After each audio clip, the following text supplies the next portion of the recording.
Hello, hello, hello, everyone. How are you? We are back for our last session of the Kingdom Legacy Partnerships and Collaboration with Empowering Greatness Entrepreneurship Boot Camp Intensive. Woo! Everybody who has stayed with us for the whole 6 weeks, give yourselves a hand. Yes. Lord, you started something and you saw it through to the end. And that within itself is one of the most important parts of the journey of entrepreneurship. So Yeah. tonight we have a treat. So Theresa is back with us. Say hi, Theresa. Yes. Hello, hello. I'm so excited about tonight. I'm so excited. I'm kind of sad it's the last day, but we gave a lot of information. We shared so much. And even on this 6 week journey, because this That's was your right. journey as well. But we shared so much. So I'm excited about tonight because we want to close it out with, bam, like wow, like just more information, but personal information, like hands-on information from entrepreneurs. So that's always the best information to get, just to get people to get information from other entrepreneurs, your peers, Mhm. those who've been doing it for a while. They can give you some advice, give you some tips. Yes, they So can. Yes, they can. So we've got three phenomenal entrepreneurs on with us tonight, and we're going to start by introducing who they are. yeah.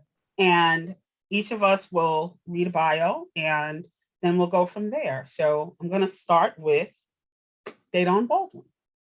Dayton Baldwin actually started his entrepreneurial journey early in his teens when he would promote and make birthday cards and flyers for people in his school and neighborhood. Dayton is a creative dreamer embodying the power of imagination unleashed in real world action. Where others see facts and figures, he sees symbols, metaphors, and hidden meanings. The combination of learning both fundamentals of design and theory, then creating your own perspective from those theories are values centering the practice of his work. Hence, naming his design company Self Imaging Graphics. He specializes in bringing the client's vision to reality by translating their representation of self into the best design and or layout.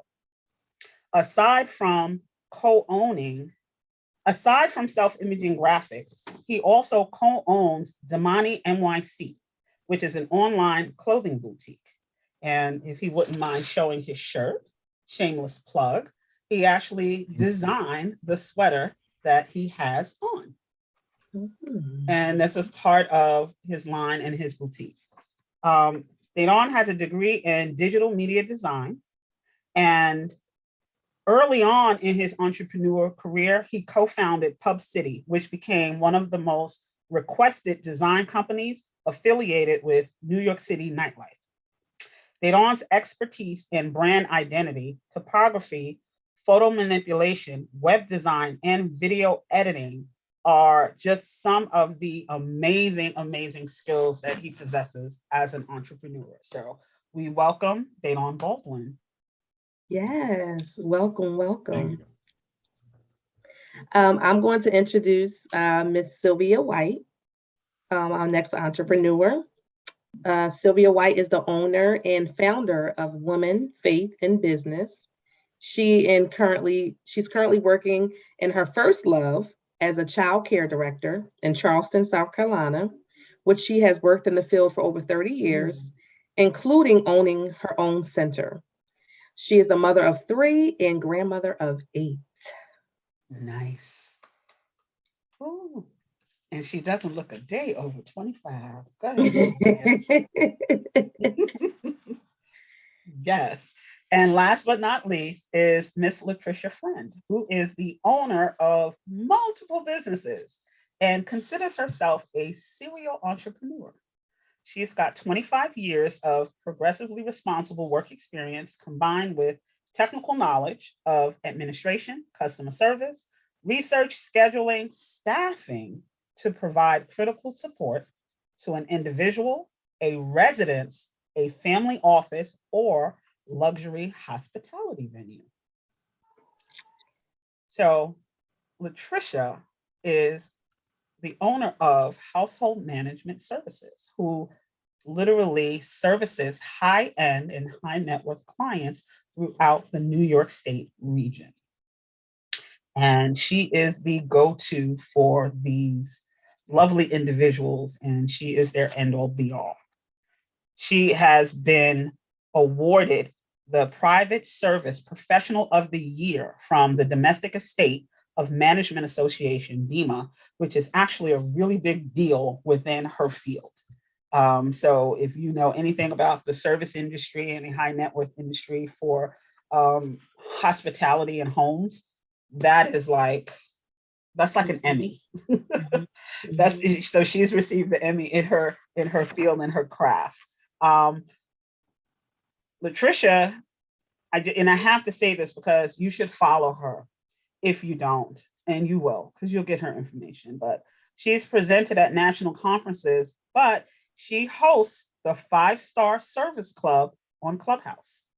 And I have to tell you, she's also a foodie because she loves to eat. And she eats really good food too. She is committed to multiple streams of income. And right before the pandemic in 2020, she launched her resume writing and career coaching firm.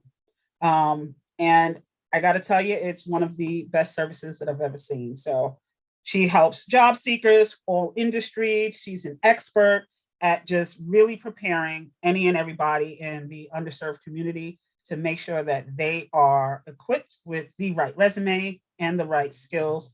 She does training, she does coaching with her company, Career Documents LLC.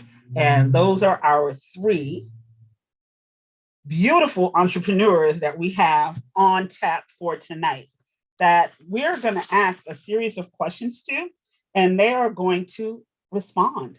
They're going to respond with their journey.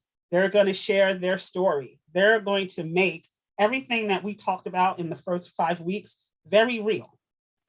And we need to do that so that you understand that while the journey is a journey, it's a doable journey if you are committed to doing the journey. So since I'm talking, I am going to dive right in, and I'm going to start with the first question. And feel free to unmute your mics or whoever wants to jump in. This is interactive, so just talk. So the first question is, how did you learn to embrace risk-taking to start your business? And how did you know it was worth it to take the risk?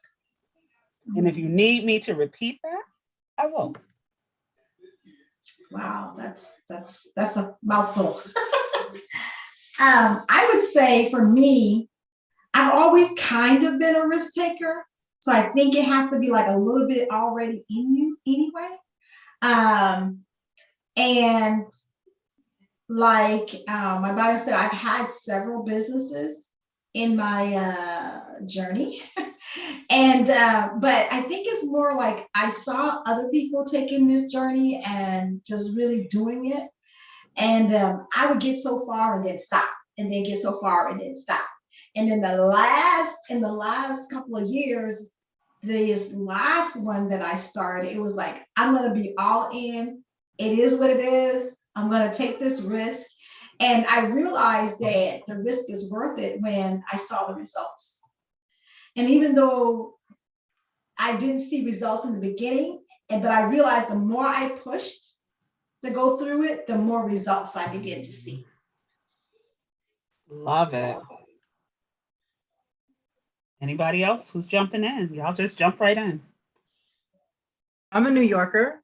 So just leaving my house every morning is risk and risk aversion, right? And in my primary business, being a consultant and trainer in high-end hospitality, that's my role. My role is mitigating risk. So it was an interesting turn to be on the other side of that. You know, how much risk are you willing to take? But for me, it was a couple different points of view. One being, Rasheeda, you know this. You know exactly what I'm going to say. Uh-huh. In these United States, the construct of this experiment was only set up for business owners and landowners. Mhm. And every year I went to go see my CPA to do my taxes. He'd be like, Miss Lady, what are we doing? We own a property, we starting a business, we having kids. What's going on? And I was like, well, the kid thing's not gonna happen. So New York, that property thing will probably happen, but the easiest way into this is to start a business. And so, yeah, I was kind of pushed in and almost had no choice, because at some point in time, it's the tax sheltering, and again, these United States being set up for business owners and landowners, I had to make a choice, because I couldn't keep having the question asked to me every year. I just couldn't. For me, to play off of Latricia as being a New Yorker, I'm a New Yorker as well. On top of that, I'm a Black man in America, so risk is an everyday thing. I would really say that the effort to move forward into pushing into some type of form of entrepreneurship came from me looking at people. Like, I had a cousin that had started off doing poetry. He wrote his first book or piece when I was about maybe 15. So looking at him taking some steps in towards that field and moving forward with it, actually creating a band and joining a whole group and market, and traveling all around the world and doing his poetry, whatever, that was like my first push into saying, okay, well, I have a family member that actually picked up and ran with a skill and saw opportunity and just made something for himself. But I also always used to look back and say, okay, well, that's normal to my family, because nobody else, as far as my mother or sisters or aunts or uncles, did anything. But my grandfather used to own a newspaper stand. So he was actually the first person in the family to actually own something and do something for himself. So I always had that in the back of my mind. Moving forward, I felt like I could always do something creatively or artistically. I just didn't know exactly how I wanted to move. So it was a matter of just jumping all in one day, and someone that I actually did do a birthday flyer for was like, so how much do you charge on a regular? And where can I get your information? And it was from that point on that I figured, well, okay, well, design is something I need to do. So it wasn't that hard of a decision for the risk. It was more so of just tapping into what you guys spoke about in mindset, changing the mindset to understand that this is not just a hobby. I can actually turn this into a service, a skill set that I have, and provide for people and make it a business. I would like to add on to what Darren said was, I too didn't know a lot of personal people that had into business, except I had one uncle, and he did some other kind of business, but he also did he's from New Jersey, and he like sold cars. He started an exterminating company, and then his son took over that company, and then he started doing air conditioning and refrigeration. So this was like this thing, like he was the only one that I knew in my family until we both were sitting down talking. And then we realized that our grandparents had also done entrepreneurship. And in essence, my great grandfather somehow acquired all of this land and property. And after the Emancipation Proclamation and all that, the slaves were free. It's like, how did he move from upper South Carolina to the Charleston area and acquire like acres and acres of land, and was able to maintain it, and then gave it over to my grandmother, who she sold like everything underneath the sun. She made cakes and she did chicken dinners and all those kind of things. And then we sat down and we realized that, wait a minute, they were taking these kind of risks back when it wasn't even like, it was a real risk. What we do today is a risk, but back then, when they were doing it, it was it was life or death kind of, risk that they were taking, moving into entrepreneurship and owning their own. So that too was like, if they can do that in that day and time, then definitely I can do it in this day and time. I like that. I like Yeah, how I love that. I love that. I love that. Yeah, you guys really answered that question. Look, Yeah. and mind you, I'm taking notes today. Yes. We get to take notes. Love it. Thanks for the answer to that question. I know that the entrepreneurs who are watching and the aspiring entrepreneurs will love to know maybe one or two lessons that you've learned on the journey of entrepreneurship. Because there's a lot of lessons. A whole There- lot of lessons. There are tons of lessons. The biggest one for me is ask for help, right? You don't know what you don't know until someone comes knocking at your door, right? Ask for help, seek guidance. To kind of tie into the answers to the previous question, I'm like you, Sylvia. I hustled for a while. I would start something and go, I'm not quite sure how this is going to fit in, and do something else, and would circle back and reinvent and do other things. And the reason why I say ask for help is you talked about not seeing entrepreneurs. I say that all the time. I know a lot of people who go, oh, I have a side hustle. That's great. That's lovely. Why isn't that a business? Well, the man, and I'm doing all this and I'm working and they don't appreciate me and I can do things better. Yeah, you can. Here's the thing though, that company you work for has policies and procedures and a checklist and a onboarding process for a reason, right? It's so client A can't come back and say, oh, I think you gypped me on X, Y, and Z. Oh, no. We onboard everyone following this rigid, specification. That's why it exists. That's why refund policies exist, because we've been burned once before, and now we put it in writing as to how this is going to happen. As an employee, no one's going to sit down and walk you through all those steps. We did that 15, 50, 150 years ago. We figured this out. Thank you for being employee, right? We don't always see those conversations that entrepreneurs and business owners have, right? If you didn't grow up in a household, I grew up in a household of professionals. They went to work. They got a degree. They went to work. I didn't grow up in a household or around family members who owned businesses, who owned the corner store, right? Who owned the shoe repair, right? Who owned the real estate brokerage. That's a different set of conversations that take place around the Sunday dinner table and the weekend barbecue and Bones game, right? That's different. That's a whole different conversation. I didn't have that growing up. So seek the help that's out there, because that's what's important. That's my biggest lesson. I will never shut up if I have a question. I'm going to ask people. Because if Rasheeda doesn't know the answer, she can direct me. Someone in her network knows the answer, and she can direct me to someone who can help me out. I jump in with biggest lesson again, touching base on what I previously said. The mindset part, for me personally, realizing that a skill set that you have, you can actually create a service from.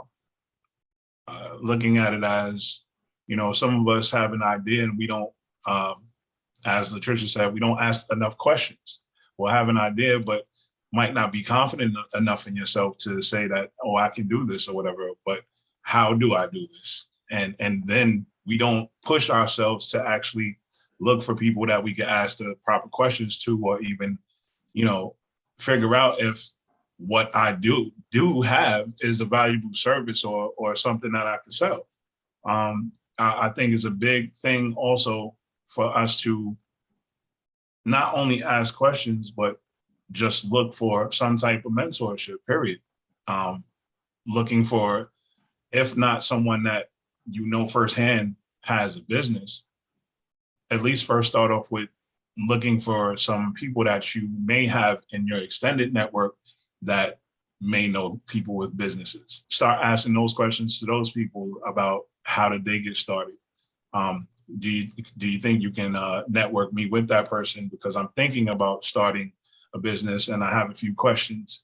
So it's really, for me, it starts with the whole mindset piece. It's allowing yourself to understand that you are capable of doing something. You are worthy of presenting yourself to doing something. And if you can just accomplish that piece, I think it's a very big portion to get you the ball rolling, moving forward with everything. Nice. Let's see, there's a lot of lessons.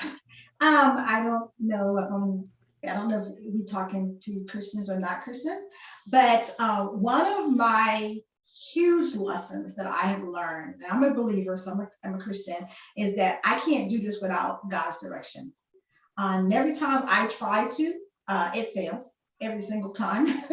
So I realize that I need to have someone bigger and know more than I know spiritually.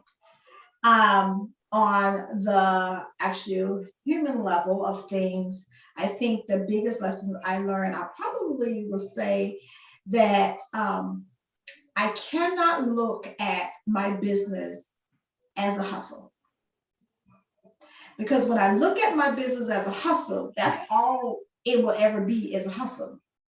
And so I have this, I wrote on this envelope on my desk, well, when I had my desk up, but it'll be back on there, is that my goal is not just to have a business, but to grow, to build a corporation, because that's different.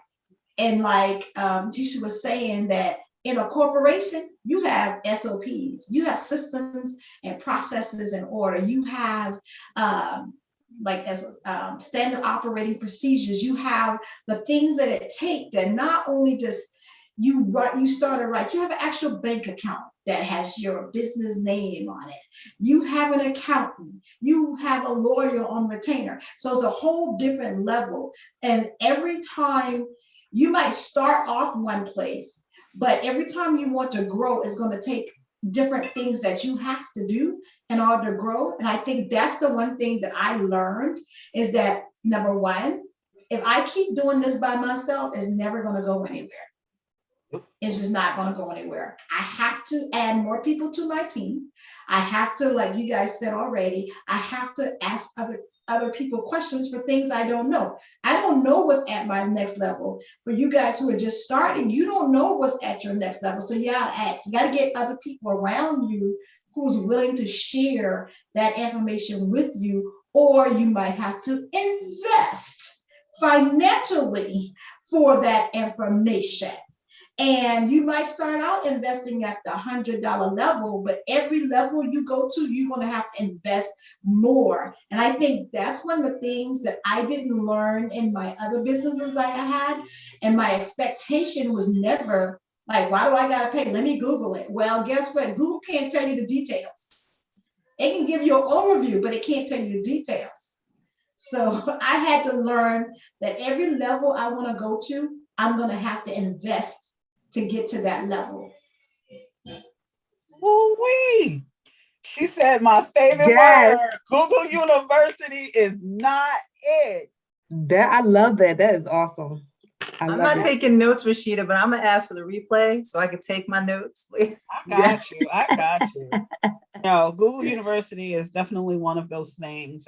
You each touched on almost the same exact lesson, and it really boils down to asking for help, asking a lot of questions, and tapping into, whether it be your spiritual community or your whatever community that you have, your family community or your friend community, you still need to tap into something that is bigger than you to help keep you on course. So all three of you, that was amazing. Yes.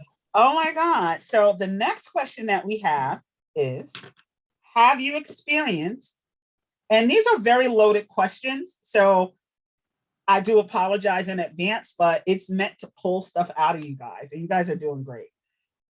Have you experienced any failures in your business? And How have you dealt with that aspect of your business that has failed? How did you remedy the situation? Okay, so we're just going to play a little theme music. Do, do, do, do, I'll start. I'll start. My first business did not succeed. Primarily because I didn't have the focus. I had no, like, I'm gonna start a little personal shopping business, and people gonna pay me to shop for them. I love to shop. People gonna pay me to shop for them because there are people out there who don't like to shop. I don't know where they come from. I don't know how they exist, but there's some people out there that just don't. There are people out there that exist like that. For me, as an entrepreneur, I was like, I will fill that niche. I had a nice little client base, was doing really well, but I wasn't focused. Did everything right. Set it up as a business, bank, did that part, but I didn't have the structure. It wasn't a business plan. I didn't have the structure. There was a lot of a lack of focus, right? And then other things happened. Got a better job, got a better thing. Didn't pay attention to all the details, and it kind of dried up and faded away from neglect. So the lesson when I decided to do it again, to do something similar to it again, was get all your ducks in a row, chick. Make sure you're doing this right. Be ready. I was older. It helped that I was 10 years older. So I understood the focus, the customer service, the what had to happen, from that part on. But yeah, the biggest failure was that the first one didn't work. But now there's 4 and they're going good. So I'm all right.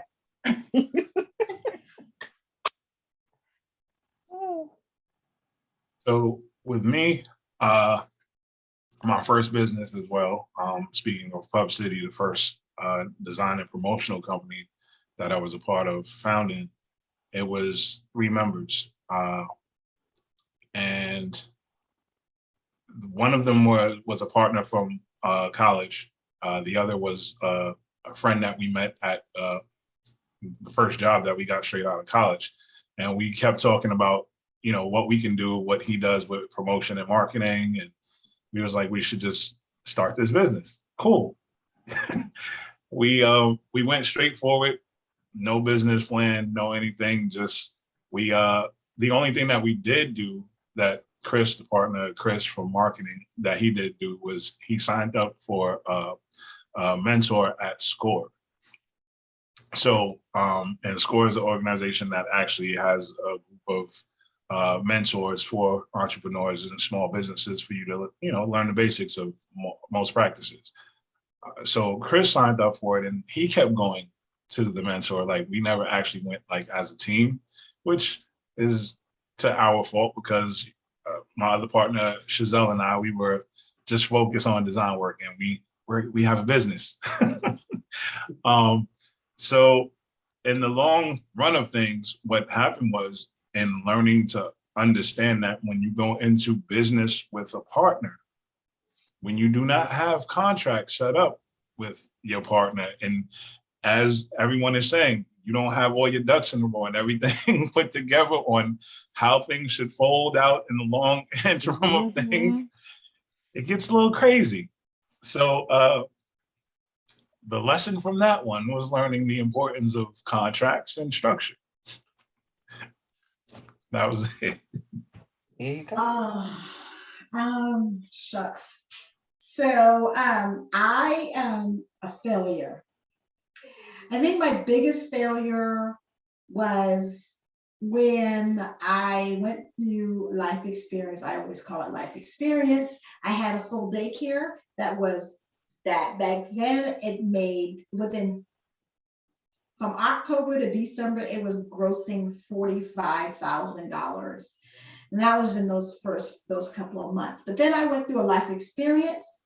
And what I did not do was I did not protect my business.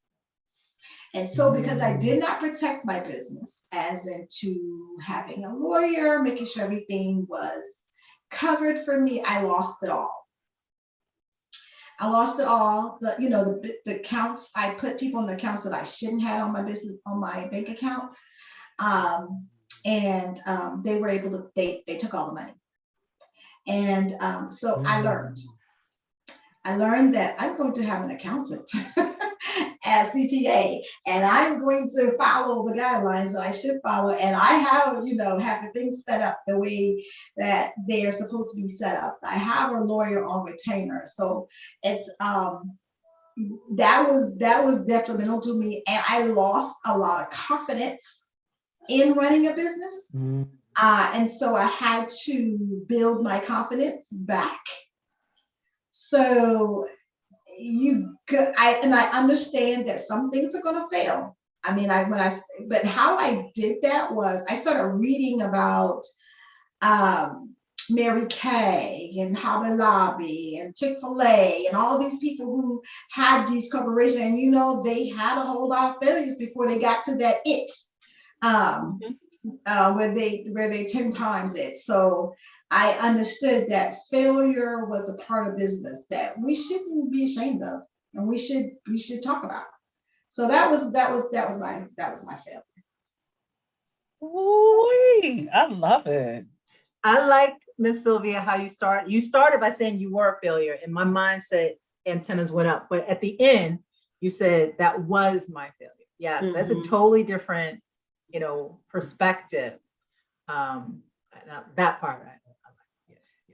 Can I just jump in and say that I really appreciate how you have not been in not one of our sessions prior to this, and you guys are hitting the mark on every single thing that we have touched and we have talked about. So I got to tell you, I just appreciate you all. Look, we have gone through the blood, sweat, and tears of this.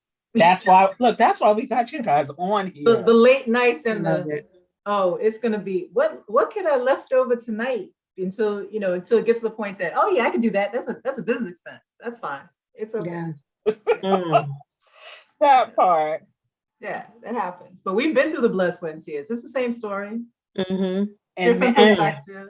Different perspectives. And I love how you guys are just manifesting that. Go ahead, Theresa. Yes.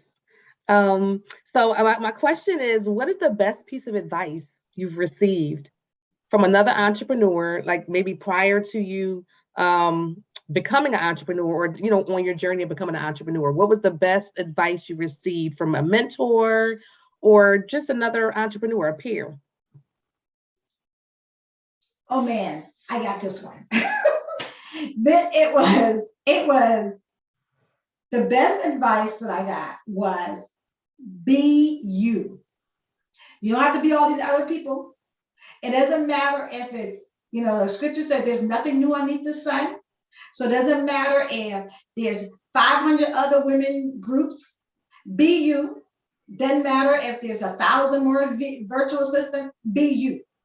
Because people are going to be attracted to you, for you. And so that was the best, that was the best advice that I got, that it's okay to be you. You don't have to be somebody else.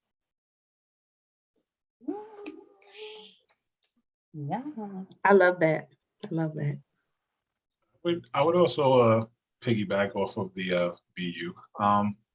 Reason for me saying that is it's pretty much similar to the reason why my graphic design company is self-imaging.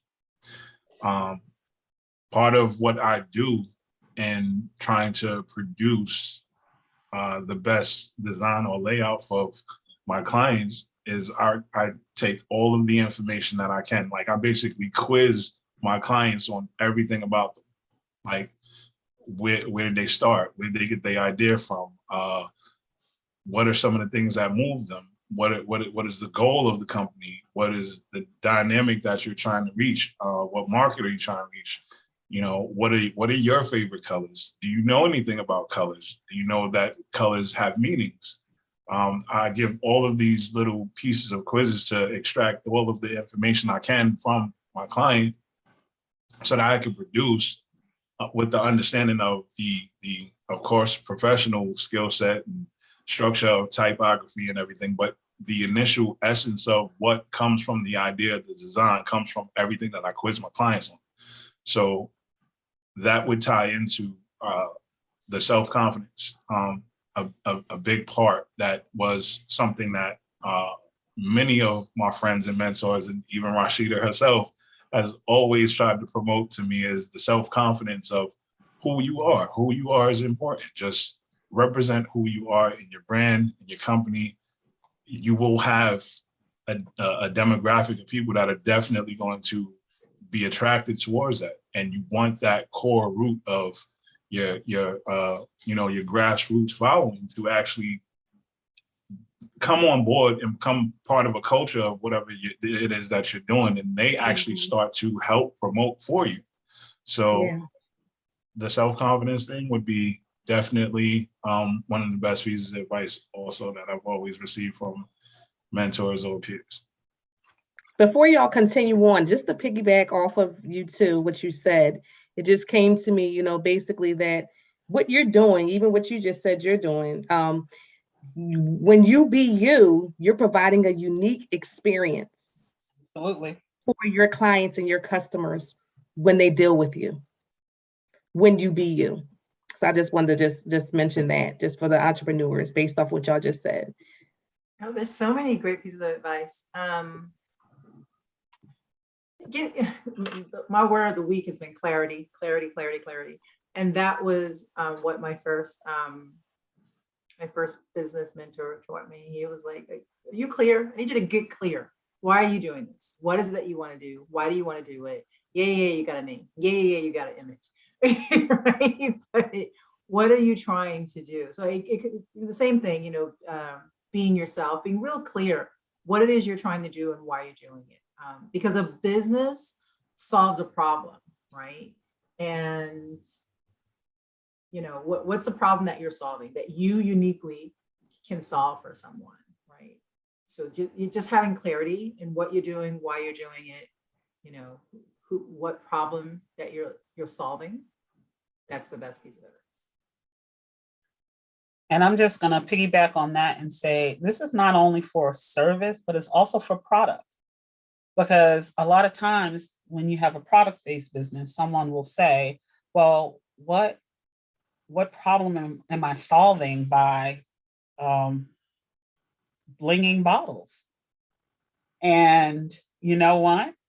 The problem is that ain't nobody else doing it like you doing it. And there's a whole demographic out there that wants shiny, sparkly things, and they want it very pretty. So I'm just using that as an example that it's not only solving a problem of a service, but it's also a product.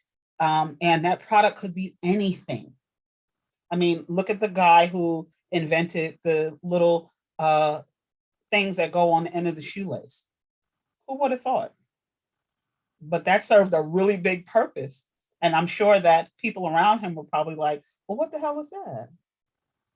And he said, I don't know, but I'm going to put this little thing around. And I know the way I do my shoes, I need them little things on the tip of my shoelaces when I have them in my sneakers. So he's definitely a millionaire because of me, because I done bought a whole lot of shoelaces.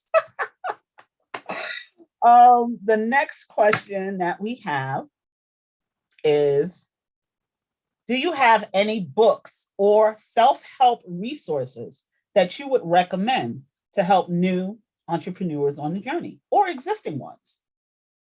And that question comes from like, what do you read? What have you, used outside of people to help you learn and or inspire you? So does anybody have any kind of those self-help or books, or in this day and age apps that they could recommend? Even podcasts and or just so think about the gambit of the different levels of resources that have helped you that you can also pass on to some of the entrepreneurs that are listening today. I'll jump in first on this one. I have to say I would have to throw in the shameless plug, as Rasheeda threw towards me with the shirt, Empowering Greatness. Empowering Greatness has been a great resource for me. Basically, from everything that Rasheeda and Theresa are giving you guys in this information of the steps, the processes, and what it takes. We are basically full-blooded examples of going through every one of those steps and processes of trying to reach a certain place and plateau of where we want to go in our businesses. Everybody's on different levels and everybody does different things. It's just a matter of the steps itself is an important role of how to structure yourself and how to be able to see that it's a business is just like a roller coaster ride when you start. It's not something that just because you have these set standards of things that someone is giving you the tools, like it's automatically going to jump in your mind and you're going to apply it immediately and see it be effective immediately. You are going to have to learn to have tough skin. You are going to learn to have to go through sleepless nights sometimes to complete certain things. You are going to have to learn to have just the will and stamina to stand up against so many no's or even other peers around you that may just believe that, why are you still doing this? If the first time around it didn't work, but yet you're still trying to do this again, what are you doing? Like, this is not for you. No, this is not for you because you would stop. I'm not stopping. If the first time around didn't work, on to the next idea or on to the next skill. I'm just built differently. So, and a part of that is, again, for me, like I keep referring to it, but the biggest part for me was getting in that mindset to, I don't care how many no's I get. I don't care how many people say I can't do this, or I don't care what I don't know, because I'm going to learn it. I'm going to find it out and I'm going to keep growing. So, these are all things that I learned personally myself from working very strongly side by side with Rasheeda in Empowering Greatness. And also, as I mentioned earlier before, as backup to a lot of mentorship information from the company score.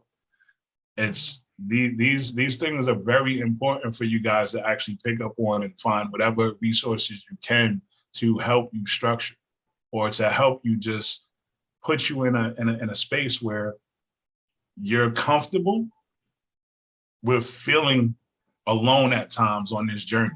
Mm-hmm. You have to get to a space of feeling comfortable alone, because no one's going to understand your passion the way that you feel your passion. No one is going to understand your goal the way that you see your goal. That's right. If you can't find that little space where you can be comfortable within the no's or the uncomfortability of this entire thing, then maybe you guys are not just ready to do it right now. Yeah. Or you're just doing the wrong skill, trade, or hobby that you see that you can turn into a business or a viable company. Just my biggest thing is just don't stop and seek this information. Attach yourself to, again, peers and network that can help you grow to connect to the right people and right pieces of information. So I couldn't think of any books offhand, but definitely SCORE or Empowering Greatness has helped me a great deal.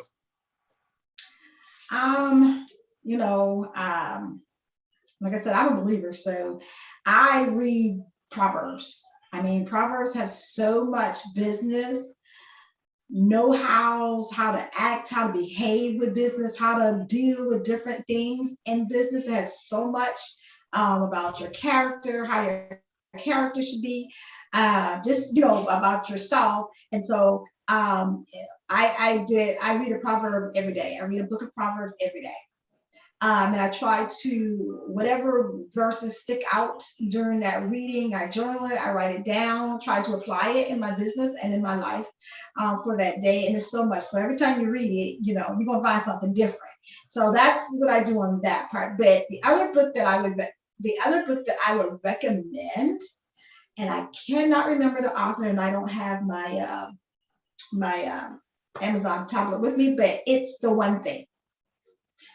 It is the most invigorating book that I have read when it comes to business, because it takes you from, because entrepreneur, we have the tendency to be like serial entrepreneurs, and we do a whole lot of things. And the other thing with us, we're gifted and we have a lot of things that we can do, you know? So that's why you see a lot of us do a whole bunch of different things until we get that one thing that hits. But he talks about how to drill it down to get to that one thing and focus on that one. When you focus on that one thing, and it grows and grows and grows, and you get it to where it's growing, then you can go to the next one thing and you do the process all over again. But that book, I don't know if Rasheeda, if you guys know the author of that book, but that's the one book that I would highly recommend before, even if, especially if you have not started your business yet. I wish I had read it before I started my business. And it will just help you get a strong foundation in your business. I'm actually putting it in the chat. So I'm typing out the authors now into the chat. And yeah. So first you said book, and then you started turning it to resources. You know, but I'm currently reading Bridge the Gap, which is about, you know, I don't know the name of the authors. It's mostly of a sociological book, but turning towards customer service. So Bridge the Gap is one. Any book on customer service, because that your client base, your customer base will be what that'll be your saving grace all the time. So if you are not great at customer service, start picking up books about customer service. If you're great at customer service, start picking up books about customer service, because it's going to be that one, that one client that's going to test everything you have. So I recommend those two. I love SCORE. I recommend SCORE to people all the time. The Harvard Business Review, they do little synopsis of things. It's a great resource. And any books about sales, because it doesn't matter if you're selling services or products. There are great books about sales. The most recent one I read was Sell or Be Sold by Grant Cardone. That's a really good one. I read all the time. If you do audiobooks, do the audiobook, but I'm usually on the train a couple of times a week. And so my personal and professional development time is the 45 minutes going into the city on the train and the 45 minutes coming back. And so that's when I do most of my business reading. Yeah. I hope you have another question about resources later, Theresa or Rasheeda, because I've got more about. Ooh, child. I love it. Yes. Yeah. So I'm trying to type fast in the chat. So put all the books. You said Sell or Be Sold. Sell or Be Sold by Grant Cardone. Mm-hmm. Mm-hmm. Okay. That's a really good one for business, for entrepreneurs. Really good one. Okay. Another one is Profit First. I'm horrible at remembering authors' names, okay? But another one is Profit First. They have several of them, but the original one is Profit First, and then he did it out to like Black entrepreneurs, Profit First, and then it's several different ones, but the original book is called Profit First, and it teaches you how that you need to pay yourself first in your business from the beginning. So that's a really good one too. Love it. Well, I can't type fast enough. I'm typing notes, and I can't type fast enough. She's typing notes, and I'm trying to get it in the chat. Yes. So but this is wonderful. This is so wonderful. So you touched on something. Is it my turn or your turn? I think it's mine. Okay. Because she touched on something about finance and paying yourself first. Well, go ahead. Just take it away. It made me realize one of the questions that I had was, how long did it take you to earn your first dollar? And how long before you turned a profit? And what did you think was a profit, because a profit to everybody is different. That number value is different. But how long did it take you to earn your first dollar? And how long did it take you to earn that profit? And was it within your idea and realm of what a profit is for your business, in order for you to say, you know what, I have a success at that first level. Now I need to take it to the next level. So for my resume writing and career coaching business, it was instantaneous, only because I had hustled for a while. So when I actually truly launched it as a business, there was already money coming in. So it was instantaneous. And let me give you a little story. So yeah, so it was instantaneous. I'll just leave that. The story could be later. Where did I pay myself? Because it's not the steak on my plate, right? So I see my businesses, I'm a foodie. The steak on my plate is my consulting and training and hospitality business. The resume writing, career coaching is my loaded baked potato. I didn't touch any of that money for about a year. Not counting the business expenses, right? I paid everybody, I paid, Rasheeda, the business formation, right? I paid my insurance guy, my errors and omission business assurance, guy. I didn't touch any money as an owner's drawer for well over a year. And that was okay. Again, because it wasn't the steak on my plate, I was able to support myself and keep my household under my primary business. And then what was a profit for me?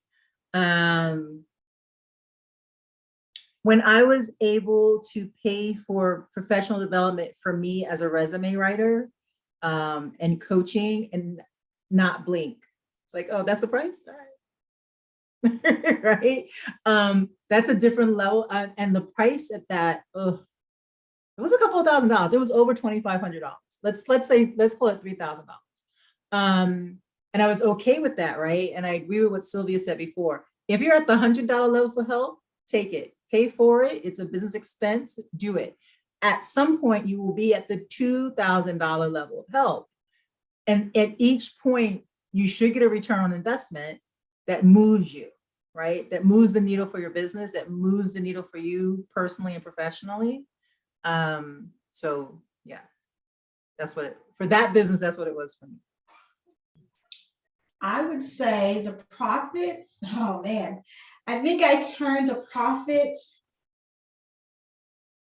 within, so let me just say what I do first, because it's a little bit easier. Sometimes, I don't have a product-based business, I have a service.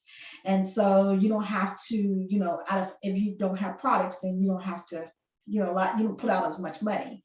So, so as a virtual assistant, of course, that's not, a lot of money that I have to put out.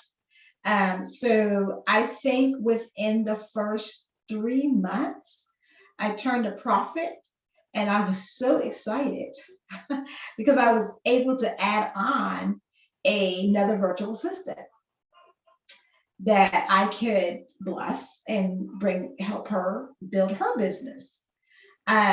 So that was kind of like the thing with me. And then when I got to the point where I could pay, I was paying, because I was doing this full time. So where I can pay all my bills, pay her, and still have some money left over. So I can pay myself. So I think that's when that's when it was like really a profit for me. So for me, going back to the first company that I started with the partners, we were basically all individual like freelancers. So, when you're a freelance designer or whatever, it's basically instantaneous as well. So that was a whole different spectrum of, instantly being able to see work coming in, overhead was paid for instantly. We just started making money. It was, it was a really big field, and we dealt with, again, like in the bio reading in the beginning said, we dealt with hands-on a lot of New York City nightlife. So there was always parties going on, different arenas of lounges that all needed flyers and all type of little ads and stuff to put up on MySpace and stuff back then. So we automatically really, started having a high turnover. And the only problem, like, again, with that business, it became the disagreements between the partnership. Now moving forward, I'm with the design business myself for self-imaging. It's more so of similar to receiving turnaround almost instantaneously. However, because I'm doing everything structured a different way and having all of the processes laid out and doing everything the correct way, it's not as much as, how you would look at it as how you said, everybody considers profit something different. So it's like, you guys can't get it misconstrued of just because you have money coming in doesn't mean that that's exactly profit. So you have to make sure that you take care of all of your accounts or bills too as well first. Like, you have to pay off, any programs that you're a part of, or any things like the workshop that you guys are on right now. You have to make sure that while you're doing these things and growing your business, everything else is paid for before you even consider it profit. And that's a big part of the journey before you actually consider what you call profit and when you actually first get paid. So as of right now, I'm not considering anything that I'm doing as profit right now, because I'm just successful in doing everything that I need to do right now and paying out everything as far as my business expenses first. So once I succeed in doing all that, then I'm like, okay, I can consider what's left over as profit. And I'm like, I'll be turning that over soon. I love that. I love that. I love just that question about the profit part, because again, people do consider profit different. It's different in everybody's eyes. So that's awesome. One thing I talk a lot about vision clarity, because I feel like it's so important to know where you're going, or narrowing down where you're going, where you're headed. What are you really trying to do? Where are you really trying to go with this specific business? So, and how much that affects the journey, having that vision clarity. So my question is, how long did it take you to get your vision of what you wanted to do clear?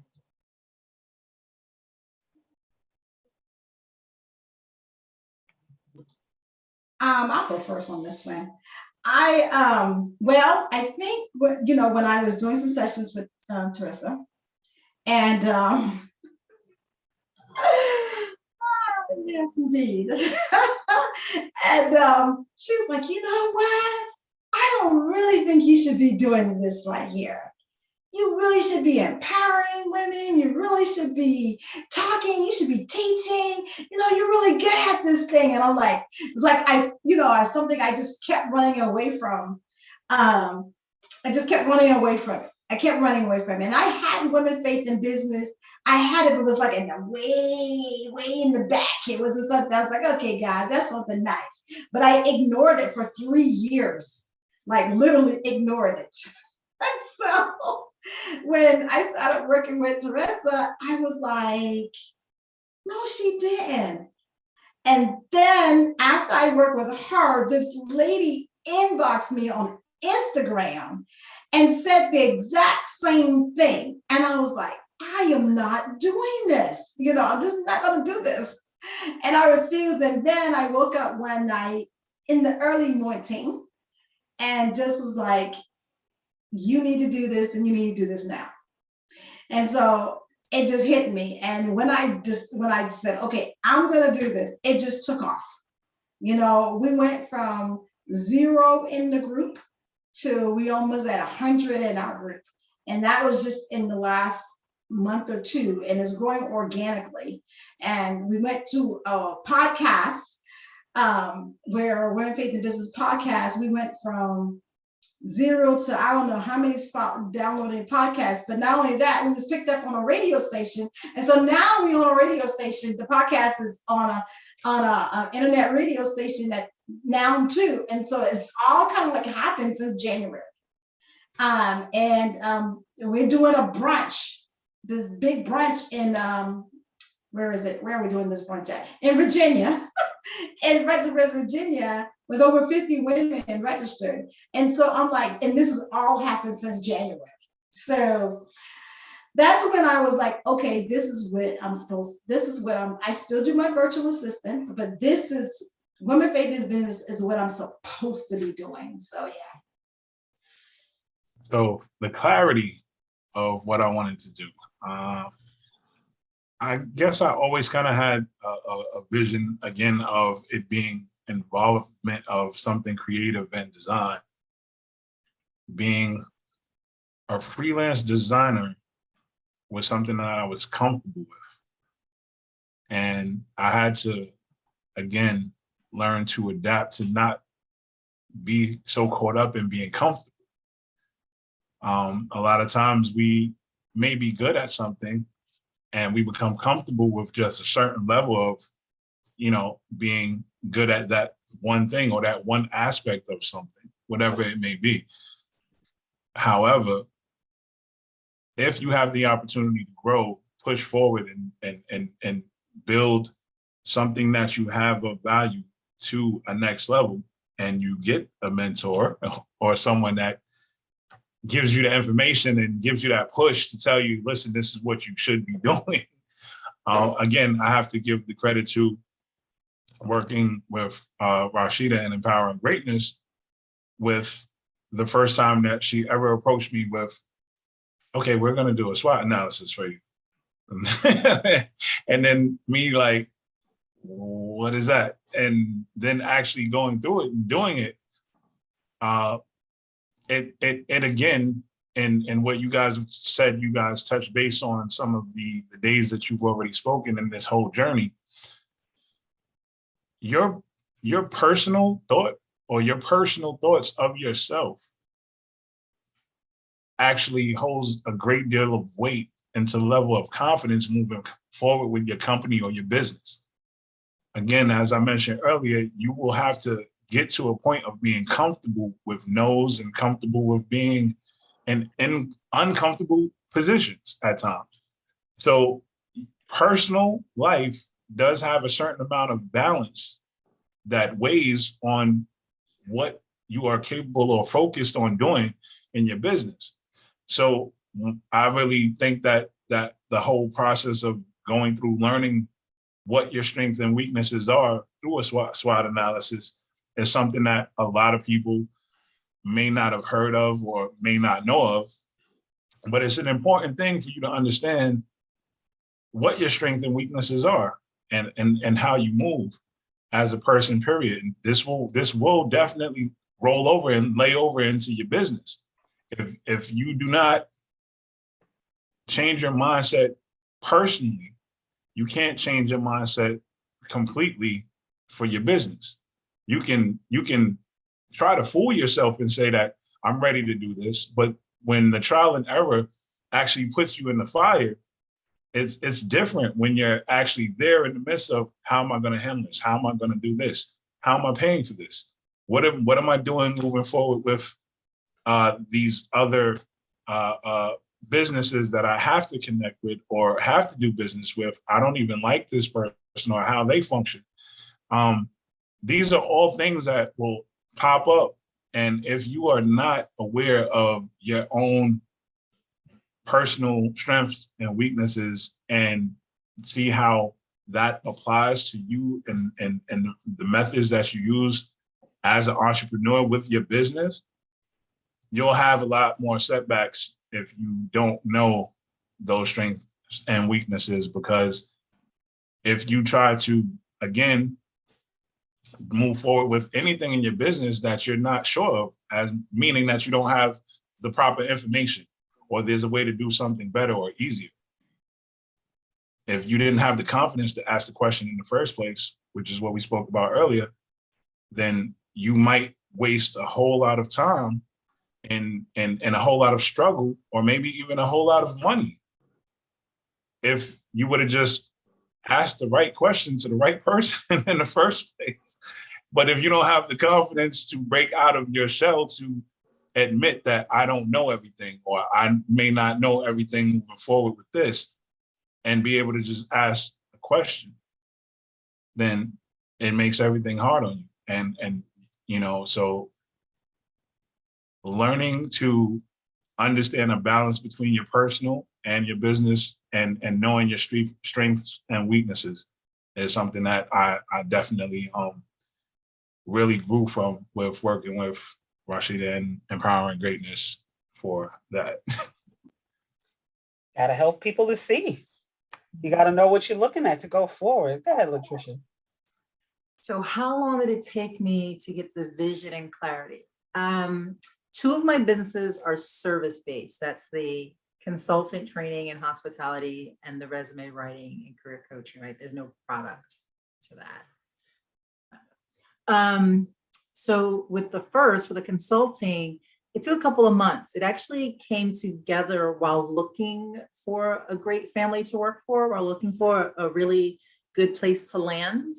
And it was kind of fell into my lap. I was doing some work. I had some colleagues who reached out to me to assist them in large projects. And after 2 or 3 of those, I was like, well, this sounds like a nice little business, model here, doesn't it? Just do a couple of things for a couple of people, not fully involved with anyone, but that could work.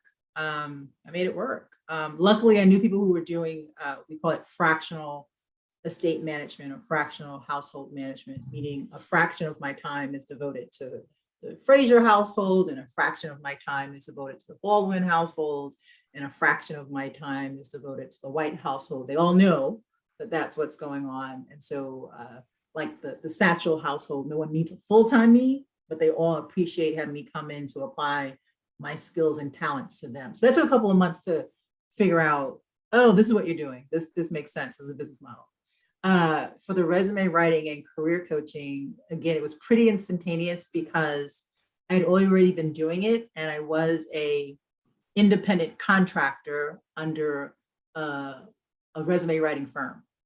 And it's like they dealt with the headache of the clients and the onboarding and the getting the money, they just cut me a check once a month. It was fine, right? But what spurred that into making my own business is that small firm, woman-owned firm, with several writers under her, in 2019 had an IRS administrative audit. So not of the money, no. They'll also come just look at your paperwork. Yeah, because they can. And during that audit, they said to her, of all your writers, only one is a business entity of their own. It really would make sense if the rest of them were.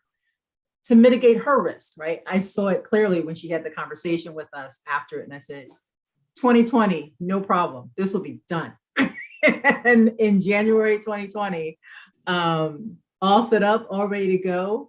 And so the clarity was instantaneous because it just made more sense to make it so. And while I have my own clients, I am my business is a subcontractor to hers. So for a lot of clients, it is, again, that company takes care of the administrative headache and, refunds and anything else that goes with her clients. They're her problem. My clients, my problem. And I take those on. I love it. I love it. So we have a question that popped up in the chat, and I have to ask it. How many years have you been in business, and do any of you have a 9-to-5 job besides your business, or have had a 9-to-5 job besides your business? And how did you juggle? How did you? I think it has to do more so with that work-life balance. Like, how did you work your 9-to-5 and do your businesses? Because a lot of people, they work before they can be full-time. So they want to know and hear any stories that you can share about your process on that journey of working and being an entrepreneur. So you heard me answer for the last one. 2020 was the resume writing and career coaching. But I've been doing it for so many years prior to that as an independent consultant. About probably 8 years before I launched out, I launched on my own. And probably another 4 or 5 years before that as just a girl, I just need 2 drinks and a meal. You can pay me. That's no problem, right? I did it for the passion of doing it. I wasn't, because I had a full-time job. I didn't need to do that. My first business I did while working 9 to 5. Didn't last, it puttered and sputtered and did everything like that. But I think that if you're working, it depends on what you're doing, product or services, right? My businesses are 50-50. The services is easier because I can do it whenever, right? It's around my time. I can write the resume at 6 o'clock in the morning or 11 o'clock at night. I have to make myself available for coaching, but that's usually after my clients are off for the day, right? Because usually they're coming to me while they're working to advance up. It's time management. As long as you can figure out the time and make it happen, it is definitely doable, but you've got to be really clear on that the hours, after putting in the hours for someone else for a couple of years, that you also have to put the hours in for yourself and growing your business. Okay, I'm going to start off like really strong with this right here. I'm going to say, do not quit your job. Listen, I know everybody out there going like, girl, make your 6 figures, quit your job, all those kind. Don't quit your job. If you want to quit your job. Say that one more time, because three's a charm. Don't quit your job. There you go. Entrepreneurship is an amazing journey. But if you don't set yourself up right, you're going to fall like a pebble off a mountain, okay? So you have to strategically plan how you want to quit your job. Meaning you have to have some money in the bank that's going to take care of all your expenses. Because I'm just going to be straight out, honest, and raw, okay? When you quit your job, you don't have medical insurance, you don't have dental, you don't have eye, you don't have any kind of insurance. You got to pay that out your pockets.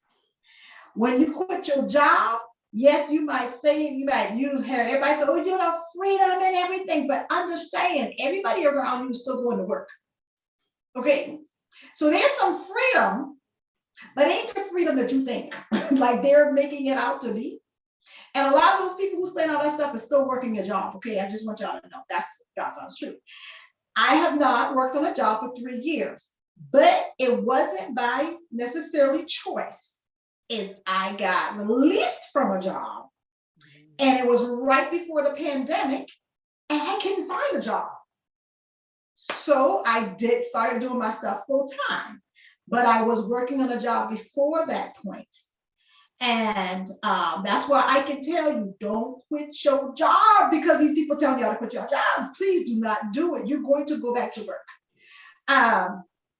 And there's seasons of stuff. Even if you have been an entrepreneur and you have full time, it might come to a point where you have to go back and work.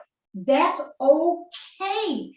Your job take care of your family, and your job also can fund your entrepreneurship journey. So don't go out and just be like, I've had it, I'm gonna do it. And I know there's a lot of people that, I guess this phase of all these businesses starting, people quitting their job. I'm telling you, they're all gonna be back on their jobs by the time in the next 2 years. They're gonna be back at work. Because a lot of them did it because they thought, it was gonna be easy. I'm sure anybody in here who telling you about entrepreneurship, it is not an easy journey. I had to go without life insurance, not life insurance. I did get life insurance because I figured, I might die. So I got life insurance, and I don't want my kids to struggle with that. But I didn't have health insurance for a while. I didn't have, I wear glasses since I've been 6 years old. I didn't have that. So I had to put the money aside to get all those things done. And if you don't live on a budget now, I'm trying to tell you, don't quit your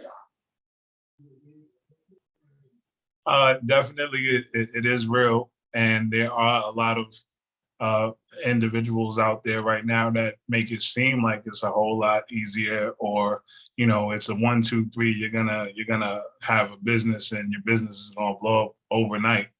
That is far from the truth. I mean, that's a once in a blue moon situation where even if it appears to blow up overnight, there's so much back work that's done right before all of that begins to blow over. So, a lot of people don't get to see or hear about all of that back work that's done. I forget what it's called exactly, but I remember this was something that Rasheeda went over before in one of our sessions. Is it the glacier effect, Rasheeda? The iceberg. The iceberg. The iceberg illusion. The iceberg illusion. and so a lot of people don't get to see, everything that happens on the level below the surface of the water, all of the work that you do behind the scenes. And a lot of people will just jump right in and only see from the surface level, and hey, they blew up overnight. No, they actually put the work in for maybe 6 to 8 months, a year or two, or however long it took for it to get to that level where it would then ignite and blow up. So definitely keeping your day job, or whatever type of part-time job, or whatever you need to balance out to maintain in your journey, definitely do so. I myself, with again, being a freelance designer, if you work in anything that has to do with some type of media or entertainment, you'll learn very quickly that, things change being hot and cold during a quarter in a year, so it's like, you'll have moments where everything is just flooded, and you'll have a whole lot of work, and then you'll have a quarter where everything just ran dry for a second, and it's nothing that you can do about it, because it's the season of the business. It's like, so what do you do if you wasn't making enough money in your business to sustain while you go through those couple of months during that quarter or whatever? Then it's like you're stuck. Or if, again, you haven't gone over your strengths and weaknesses and learn how to still keep your business afloat, then you're gonna actually like bail out, or you're gonna be afraid and say, oh, listen, should I stop this? What if this happens again? So I guess this relates kind of to, you guys said you spoke over how do you not fall apart, or how do you not stop? That's something that you guys, I think, were saying that you spoke about. You have to be able to be comfortable with, if you have to go back to a 9 to 5, or if you have to get a part-time gig just to sustain, that's fine. Do whatever it takes possible, just to make sure that if you feel that you can be successful with the business that you're trying to start or create, that you do whatever it takes, learning wise, promotional wise, all business processing steps. And even if you have to go back to work to balance out and sustain what you need to do to survive. So again, it's a balance of the business and the personal all the way through. I would also say that it's not,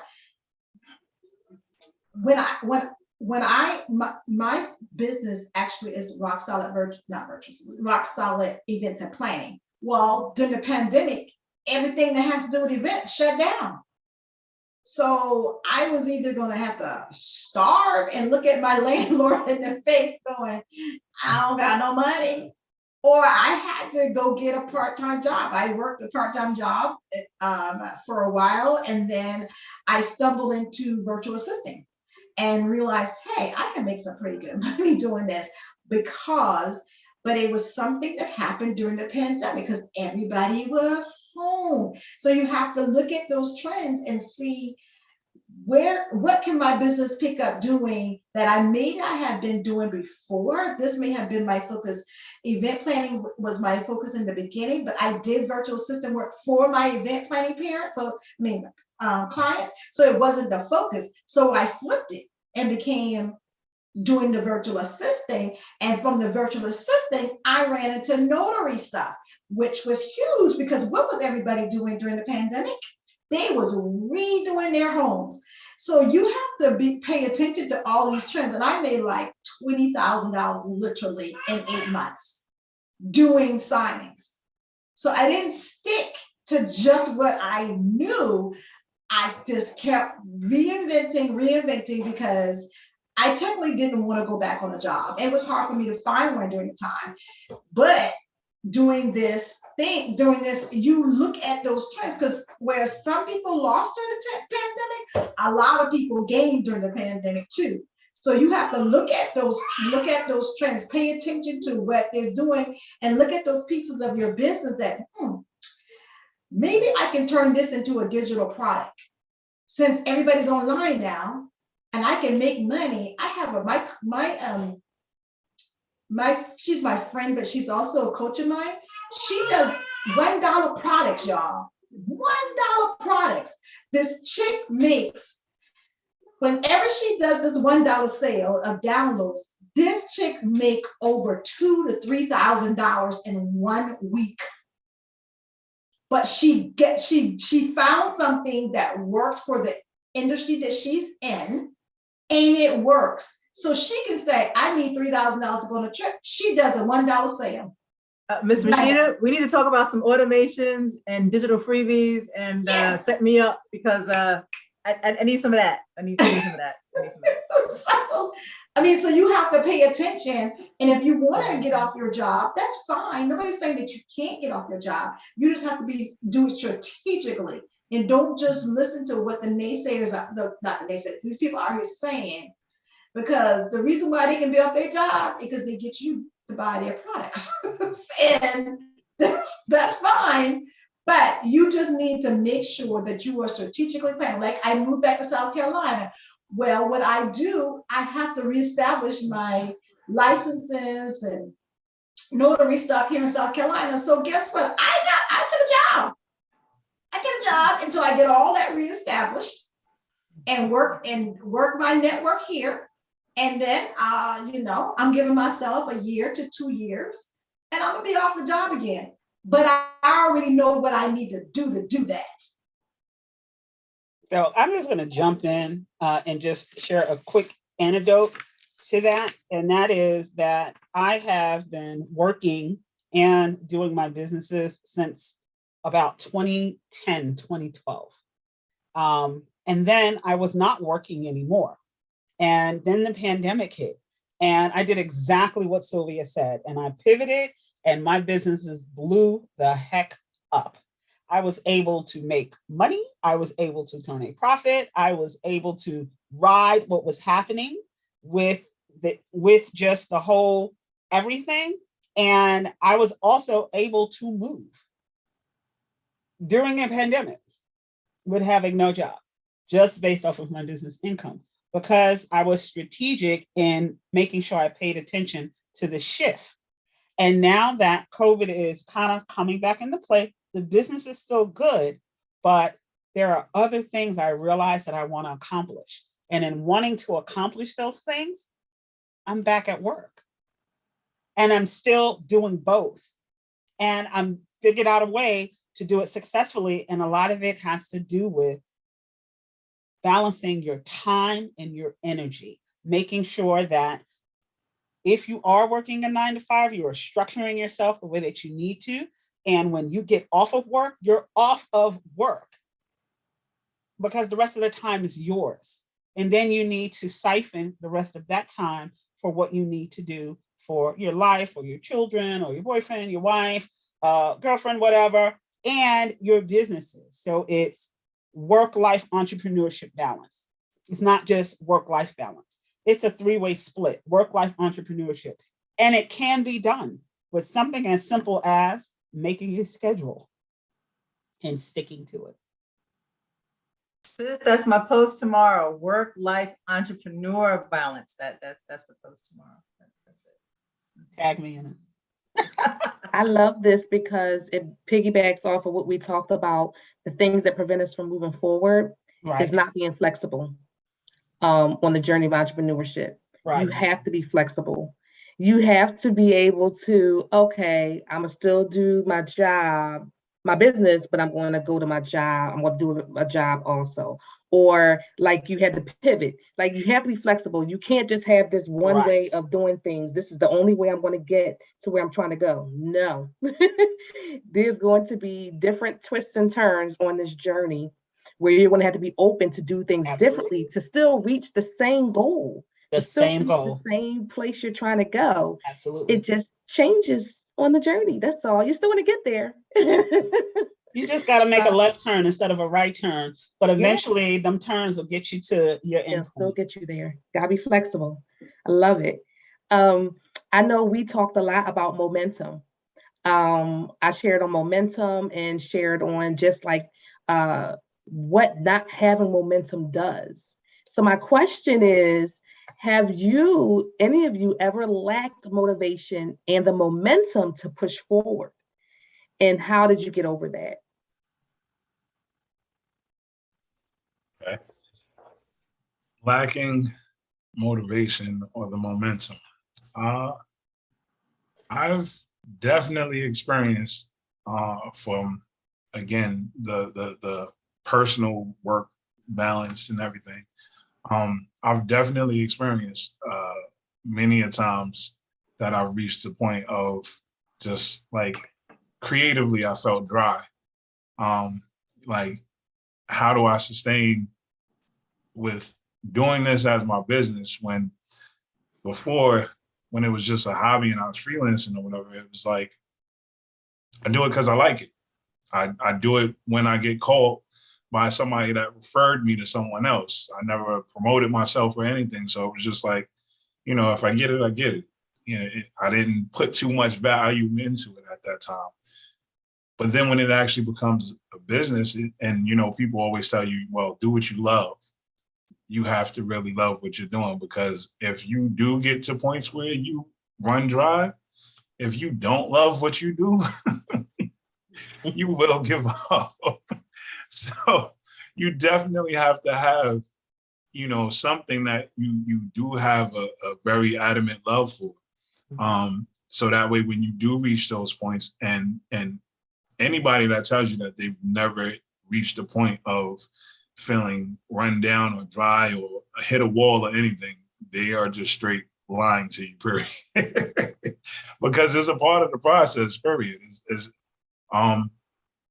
just like how they say that, you know, failure is a part of success. So you have to go through failures to understand or learn what you need to do better the next time around to be successful. And if you are sitting there telling yourself, oh, I never get run down. No, like it happens. So how did I get past it? Again, it's important to have mentors or other entrepreneurs and peers that are doing something like what you're doing, if they're an entrepreneur as well. It's important to surround yourself with certain people so that understand your journey. If they don't understand your journey because they're not built for it themselves, it's good to hear a kind word from family or something, or your spouse or something, but they still don't get it. They don't understand, like, all right, yeah, I know I'm having a down moment, but no, that doesn't mean I'm going to give up. What are you talking about? You need somebody in your ear that knows exactly what you're going through and experiencing as being an entrepreneur. So it's important to have someone in your corner like that. For me personally, again, that person I always reach out to is Rasheeda. So Rasheeda is very good at letting you know all the time, what are you talking about? What do you mean it doesn't matter. You're going to get up and you're going to do X, Y, Z and do it until your creative mojo kicks back in or whatever. But you're good at what you do. You know what you need to do, and it's your talent. So just do it anyway. And in the process of you doing it, somehow, some way, the regular creative mojo is just going to kick back in. You just need a kickstart. So it's really important to have a peer, another entrepreneur, or a mentor around to get past those moments when you hit that block or you lose the motivation. Again, a kind word from family and friends, that's cool, because sometimes you need that as well on a personal note. However, to keep it going for the business, if the person that is trying to help you out or give you a little push doesn't know what this road looks like, they're not gonna push you the way that you need to be pushed to keep going. I second all of that, Dan, and how I get past it, because it happens sometimes daily, sometimes it has a different cycle. But I change my environment. I try to get outside more. I do know myself well. The creative part has to happen. It can't be forced. I will exercise. I'm looking at my Peloton bike now going, yeah, before the night is over, because that endorphin rush, also will spur creativity. So I'm all for that. And I do plan for it. I do plan there is a small group of women entrepreneurs that I meet with quarterly. We plan it. We sit down, I kind of go, we can't plan the year, but we can plan the next 2. Okay, good. And we meet and we talk about, okay, I stated that my goal for this quarter would be, right, for business, for life, for personal, professional development, for romantic involvement. We are very clear, and we spend time. We kiki over some drinks and a good meal, but during that time, we are, really intent on what we said. My goal for 2022 is this. Here's how I'm working towards it. And at times, we had our first quarter meeting a couple of weeks ago, and it's like, okay, I didn't make this one, so just let's move past that for a while, and let me focus on this. But they are sister friends. They'll go, okay, the thing we pushed aside, let's pull that back out. And what do you need? Where can we help you? Where can we give you resources? Who can we direct you to make that happen? Or if it has to be a true, come to Jesus conversation of, sis, get off the pot, or what's going on here, right? So I plan for that to happen, a couple of times a year. So that's part of it, right? If I'm not going to be accountable to myself and tell my sisters, and knowing full well that they will turn that mirror to me to look at myself, if you have that in your network, you have that in the community, cherish it. If you don't have it, build it. I will say, the love and support of friends is lovely, but that doesn't pay the bills. And your friends and family will throw you a couple of pieces of paper to support you at first, maybe, but don't depend on them to be your customer base, and your support. I really truly think that we all need to surround ourselves with people who are moving in a direction. You will lose a couple of good friends if you continue on this journey towards entrepreneurship, towards your success or your failure. You will lose people who are close to you at this time. Your circle will change. Some of it is by attrition, and some of it should be intentional in deciding who you need to spend time with, who will move you and the legacy you are building for yourself and your family forward. That's facts. For me, I would say what motivates me is I try to get around people that is going where I want to go. They are where I want to go.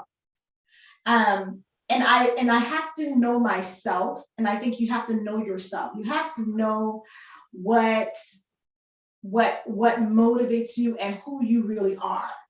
Mm-hmm. So when I'm around people who are just like me or on the same level with me, it's like I'm cool with it, but I feel like I'm not getting anything because we're all talking the same thing. But I'm an educator at heart, so I always want to know more. I always want to know, well, what's the next level? So what's the next thing? So I know that I can't continuously be around people who are at the same level I'm at. I have to get in rooms with people who are where I want to be.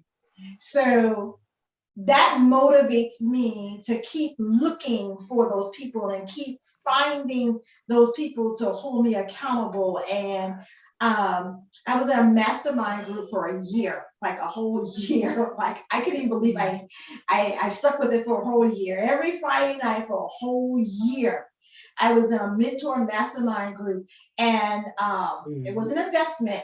And in that group, there were women, there were just 7 of us that was where I wanted to be. And I learned so much from that group of women. Some of them were VIPs, and one of them was the VIP in T-Mobile. One of them was the owner of, she actually owns the first Black card, greeting card line that Target now carries. One of them was something, she was the VIP in something in government, I can't remember the thing, but they all had these levels where I was not at. So I can ask them questions. And I was excited, like I ran home every night to make sure I was on that call and not just a call. And we now do, we do meetups every now and then, every couple of months to keep checking us out. I'm always excited about that. So I always try to get in rooms. They have something here in Charleston called 1 Million Cups. And these were all these business owners get together and potential owners and get together and they pitch their upcoming idea. It's like that room, I like to be, that gives me energy to be in the room like that. And the other thing is just like the other 2 guests said was accountability, being accountable to not I'm the type of person that I don't need the pat, rub 3 men in a tub kind of person. I need somebody that's gonna get in my face and say, girl, I haven't seen you posted. I haven't seen you did such and such. You need to get on there and do what you doing. So I'm that type of person. I think Jim said that you have to know who you are and what and where you are and what you need and what is those weaknesses and strengths that you need, because everybody's not motivated the same way. Everybody's like, some people, for somebody to get in a place that would probably diminish them. Whereas that motivates me because that's what I need, because if I don't have that person that's accountable, everybody around me has that personality. And I realize that I need that type of personality around me in order to make me continue to stay focused and do that God has called me to do and what I'm supposed to be doing and helping changing the lives of the people that I'm supposed to touch. Wow. I love it. I love it. Ooh, y'all are inspiring me. Yeah. Yes. I like how y'all talked about accountability partners. That I think that's under talked about, not talked about enough. Accountability. I know I have an accountability partner that I check in with and tell them my goals and stuff like that, and she does check me. But also we share each other's successes and celebrations. So that accountability partner is so much more, and it definitely will help motivation on the journey. Absolutely. Everybody who I touch, even though they always reference me as like their motivator and their mover, they also don't realize that they motivate and move me to continue. So when they're going through something, it's like this knee-jerk reminder that, no, girl, you got to do it, because if they see you doing it, they're going to do it. And if you start slacking, because like Patricia said, there are days, and sometimes they in multiple domino succession where my brain hurts Yeah. and I'm tired. And it's like, I don't want to do any of this. And then someone will call me or send me a text, or I will call and send a text and say, hey, you got 5 minutes? Or, hey, let me just, let me tell you what happened today. Let me tell you, just something that was on mind. And they give me, the way I plug into people, they plug that right back into me. And it helps to break that monotony up. It helps to keep me motivated. It helps to remind me of my momentum.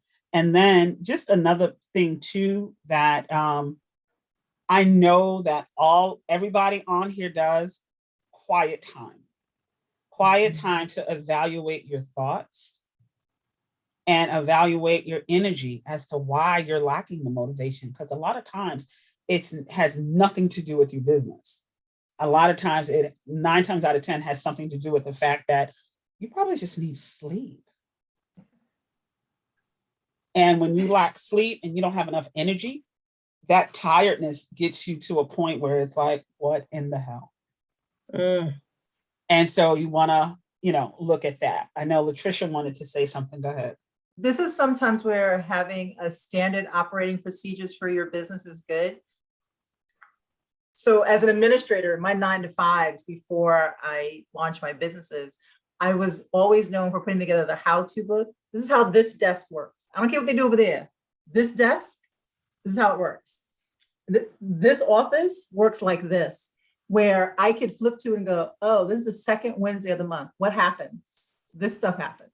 Well, there's also the first quarter for this particular, company. This stuff should happen on the 15th of every month. X, Y, and Z should take place. Because there are days when this isn't all there. I'm at home. I'm in a hospital mentally with a family member. The trains in New York City have screwed up royally, and I get to work, but there are several things that have to take place. This can go on automatic and follow the plan. The plan for the first 5 days of the month is that this must happen financially.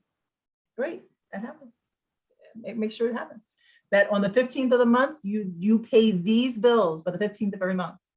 Cool, done, I don't do it. And how does that happen? Well, you log on here, you put in this thing, you go to this website, you do it. I can do that. I can follow a checklist. It doesn't have to be long and involved, but I can follow a list of things. That's what standard operating procedures are for. On those days when you are not fully present, the work can continue.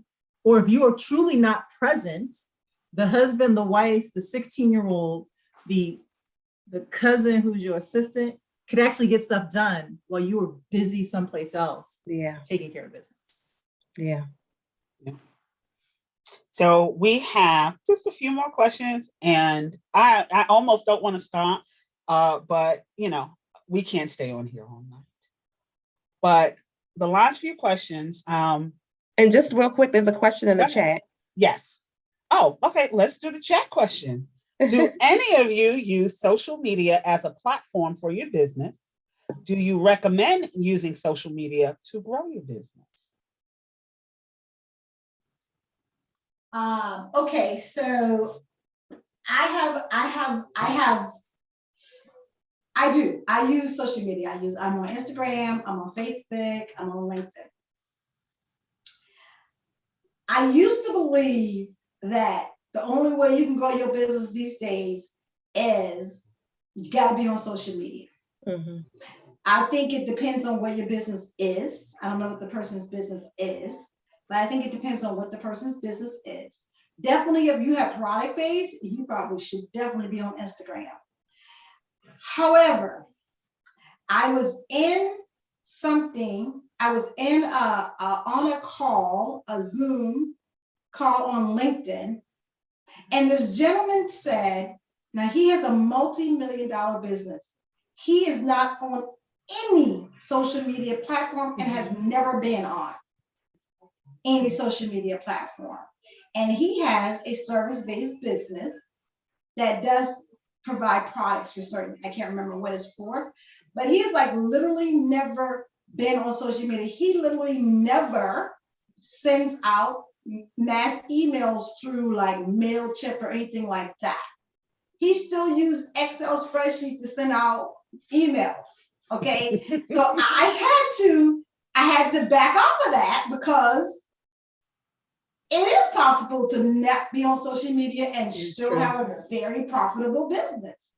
I don't know how much more work he had to put into it to get it done. But of course, social media, you have to really know the game with the social media platforms though, because they change the algorithm, all that kind of stuff. Now with Facebook, you can't advertise the way you used to advertise. You can't say women, you can't say Christian, you can't say a lot of things in your advertisement. So I don't really know, you can't do those strategic targeting anymore. So if you're gonna do social media, you need to study it yourself and read articles and YouTube and whatever. And then if that ain't good, then hire somebody else to do That part. Yes, that part. Listen. I like it, so I do it myself. I like doing it myself and stuff. So I mean, I post at least once or twice a day. So, but I just like doing it myself. So I don't have, I don't have somebody else do it for me. But yeah. But if you don't like doing it and you don't know what you're doing, hire somebody. So me, myself, I definitely need to hire somebody to do social media for me. I am not a big fan of social media, which is crazy to everybody that knows me and I talk to, because I do design work and I do all kind of designs for all of these platforms. And for me, just freelancing, doing it for so many people for so long, I never really actually promoted myself. So it wasn't until I actually started, working with Rasheeda and developing, my own graphic design company in full that, okay, now we got to get your social media platforms up. And I'm like, I hate social media.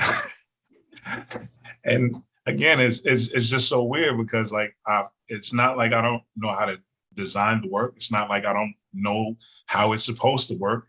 I just I really didn't make the transition into being a really social media head like that, a fanatic of it. I have people that still today, did you see my post? No, I don't be on social media like that. You have my number. I'm still just like that. So, but I do understand the importance of businesses having social media platforms. Therefore, I created my platforms.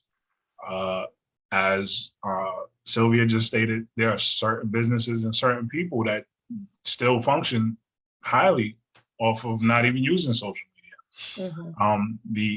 The only reason of me making the transition of moving from just being word of mouth with the client base that I've had for years is to just broaden the spectrum of people that I reach with social media, other than just the grassroots people in my network that I have that have always done just fine referring me to the clients. So I'm just now opening up myself to really starting to promote myself social media wise. But either or, it depends on the business. It depends on the attitude of the entrepreneur. So it's, if you're motivated to do it without social media and you have the know-how to do so without social media, nobody can tell you you're wrong if your business is successful. Mm-hmm. So that's the key thing, that there are certain structures or platforms or procedures that all of us have gone through that we follow. However, at the end of the day, the point is reaching a certain level of success. And if whatever you did to get there and meeting that level of success, nobody can actually tell you you're wrong. Somebody can say, hey, I can help you with the idea of something that's a little easier, a little better, or simplified. But nobody can ever tell you that you're wrong for however you're doing what you're doing to become successful. Yeah. It's just keep the focus and understanding that you're learning every day as you go. Every day, all of us are continuously learning something to better ourselves towards business. So. And to follow up with that, the other thing is the best, it doesn't matter how much social media you do, the best form of advertisement is still word of the mouth. Word of mouth, hands-on, and email marketing. They're still number one. No matter how much social media platforms come out there, if you have those two, if you're doing good customer service and you're really doing well with your customers, they're going to tell other people about you, and you need to encourage that. And email marketing, the same thing. Still the best ROI for basically no investment, because most of the time you don't have to pay for email platforms, but still the best ROI, even if you do have to pay for something. So the email marketing and referral, I'm telling you, I do social media all the time. It's just because I like to do it. I'm a techie. I like to do that kind of stuff, even at my age. I don't really get a lot of clients from social media, to be honest. I get them from word of mouth, and it might be somebody who worked with me who told somebody else, and then they contact me through social media. But it comes through the services that I've already given to people. Sometimes I get people from all over the world, that comes through social media, but you also need to find out what platform. You do not have to be on every platform. Find a platform that works for your business. Most people go crazy because they're going to be on Instagram, they're going to be on TikTok, they're going to be on, I think there's a lot of platforms, but the main ones, Instagram, TikTok, Facebook, LinkedIn, and Twitter. So they're trying to do all 5 of these platforms. You don't have to be on all of them. Find the one that works well for your business and that you can do consistently, because that's the key to social media, is being consistent with it and do it well. You find one and do it well. If it's going to be Facebook, do it and do it well. If it's going to be Instagram, do it well. If it's going to be LinkedIn, do it well. My virtual assistant business will probably work better on LinkedIn. I do post on it sometimes, but I'm not very consistent on it because I like Facebook, and because Facebook is like in my age group. It's kind of grew up with me. Not grew up, but anyway. But I like Facebook and I like Instagram because it's fast. I can just flip through whatever. I don't do Twitter hardly ever. So I don't do TikTok at all. So you just got to figure out which one works best for your personality and your business. And Sylvia, you're still only 25, so stop. Yes. Yeah, I agree with both of them. Highlight your strength, hire your weakness. For my steak on my plate, my consulting business, it is 100% referrals. I am on Instagram. I do have a website, but everyone comes to me by word of mouth, which is fabulous. For the resume writing and career coaching, website, Instagram, Twitter. But most of that is word of mouth as well, which is great. The one thing that I've started doing on LinkedIn that I'll give as a tip, and maybe your entrepreneurs could do it together. I just started this week with a LinkedIn pod, and all social media platforms use it. A group of people who are aligned in some way. For this one, it's all resume writers and career coaches. And we set a time, an hour in the morning between 9 and 10 a.m. to make a post. And then we are all responsible to going to the group of, let's say 12 of us, and commenting and reacting to each of those posts to quickly move it up the algorithm, and to highlight their network and highlight them on my network, highlight me on their network. It's 3 days in. It's ridiculous and crazy. I don't know how much longer I'll be into it because it takes a lot of time and energy to do.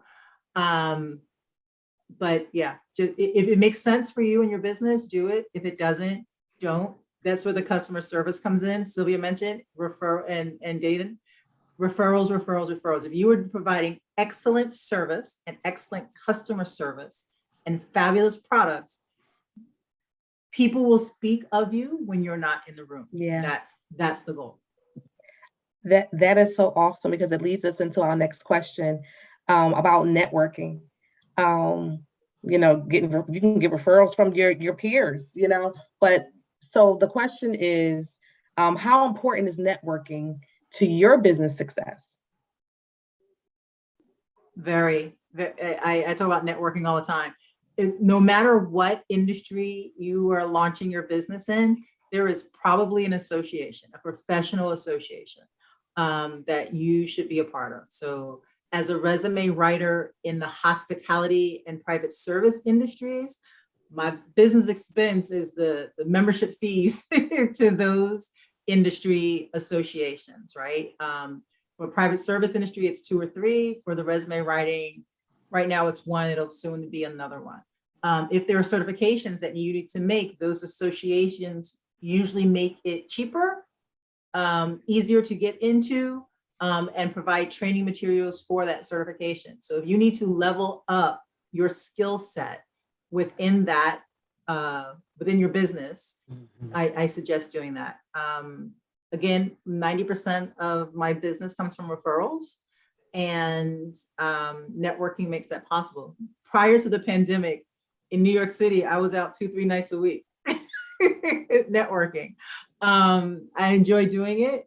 Rasheeda and I met at another mutual friends networking event and clicked. I was like, this is the reason for me coming tonight. That's it. Look, this is what, 4 years later? Yeah, it's been 4, maybe 5. Like 4 years. Yeah, exactly. And I have referred dozens of people to Rasheeda. She's referred dozens of people to me. Networking is very important. You, again, like I said before, the goal is for other people to speak highly of you when you are not in the room. For me, again, everything as far as the design work, it's definitely around 90 to 95% just referrals. It's been amazing to know that people are that confident in the level of customer service that I actually provide for all of my clients. I think a lot of it has to do with the different type of presentation that I provide to the clients, as you know, a more approachable and personal approach to trying to work with them on whatever design it is that they require, whether it's a logo, a website, or even if it's just ad advertisement. You know, a lot of times they'll look around or shop around, as they say, for designers or design firms, and you know, it's a lot of just, you know, they have their structure set up for their business or how things work, which sometimes is just like, you know, cookie cutter, and it's already set up a certain way that the client is like, well, that doesn't really fit me, or I don't get that particular process, or, you know, or maybe if it's even the way that they explain the steps and procedures of how they work. Again, going back to how I present to my clients is basically extracting as much information as possible from them and getting to know them, getting to know the area or market of business that they are trying to be successful in, researching what things work as far as, you know, again, understanding the power and the meaning of certain colors for certain markets, or just for advertisement purposes. Everybody is functions, you know, visually at some point. You know, I'm on here with nothing but women today. You guys will wake up in the morning and you know, all right, you may be naturally beautiful, but you're going to highlight yourself to accentuate it even more so. So everybody at some point is all visual. So my job as a designer is very important to make sure that I understand what works visually for different aspects of all different fields of markets.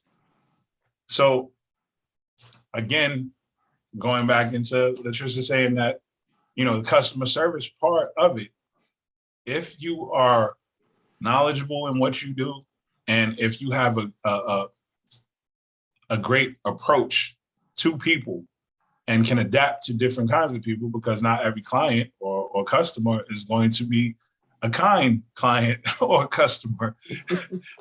So you have to learn to adapt and not step outside of yourself, but learn how to bring them into how you function. So you got to kind of have like a reverse psychology thing on it. So just because you might come into a client or a customer that might be kind of standoff, or for any reason, they have an attitude whatsoever, you have to be able to know how to bring them back into a certain space of how you work and function, just on a customer service base. If you can do that and accomplish that, and again, you are very knowledgeable in what you do, Yes. these people will go out and speak highly of you without you having to lift a finger to do anything. And I've been highly blessed with the amount of referrals that I've received, so much so that I don't really have to do too much as far as, promoting myself. Because the funny thing is that, and Sheeta can tell you this, when she's beating me in my head, is that I kind of got to a place where I was like, I'm almost afraid to promote myself, because I don't want to turn down work. I'm already getting so much work from referrals. And then if I actually promote myself, then I'm actually going to be like, I can't handle all of this work. So of course, that's when Sheeta was like, well, that's the level up. That's when you start finding the other designers that you can train to work under you. Right. So all of these things all tie in. You have to pay attention to all of these, every one of these weeks that these guys have spoken to you about, every step along the way. And yeah, the referrals are a big thing, regardless of social media. I love it. I love it. I love it. Oh my God. It is almost time for us. So we are going to do one more question. And this last question is just the simplest question. I would like each of you to think about it for a second, but I want you to just give 3 main, and they can't say, I piggyback off, I want 9 different things that you can just give to those who are listening, to, something that, whether it's a lesson along the journey or advice or just something practical that you can leave them with before we end tonight. I would almost going to answer this as the other question, but I would say one thing. I used to do World Book Encyclopedia sales. Y'all probably don't remember World Book, but I used to do World Book Encyclopedia sales. And one thing that they taught us was that every person that you meet is a potential client or know someone that would be a client. And so I took that, I use that even to today. So each week we had to at least talk to 10 people, because the ratio is, if you talk to 10, you're going to get 1 sale. And that still shows proof today. So you can't stay in your bubble and not talk to people. You have to talk to people. You have to share who and what you do to other people. And even though they may not be your client, but they may know someone who can use your services. And like Ian was saying, that referrals are huge, and networking, you have to do it. There is no way around it, whether you're on social media networking or whether you are in-person networking. You need to be a part of, and you need to be a part of something bigger than you are. All right. That was Sylvia's 3. Get out of your bubble and talk to people. Networking is key, and be a part of something that is bigger than you. Who's up next? I'll go with starting off with the whole back to SWOT analysis. If you don't actually do a SWOT analysis yourself to learn your strengths and weaknesses, a big thing that you're going to have to do is to just quiet time, as Rasheeda said, whether it's meditation, listening to, music, taking a long walk, have time to yourself to deepen some of your thought processes within yourself. Learn to focus better within yourself. All of these things are going to help you with, again, moving forward with everything that will pop up. When these things pop up, again, even if you don't know yourself, you'll know what to do to get the information or the right answer, because you know, I need to reach out to someone for this, or I need to take a step back on this, put this on the back burner, come back to it later, just so I can move forward with this. Don't stop moving just because you get hit with something that you don't know or understand. But before you even get to a process of, or a point of something that you don't know or understand yourself a little bit better.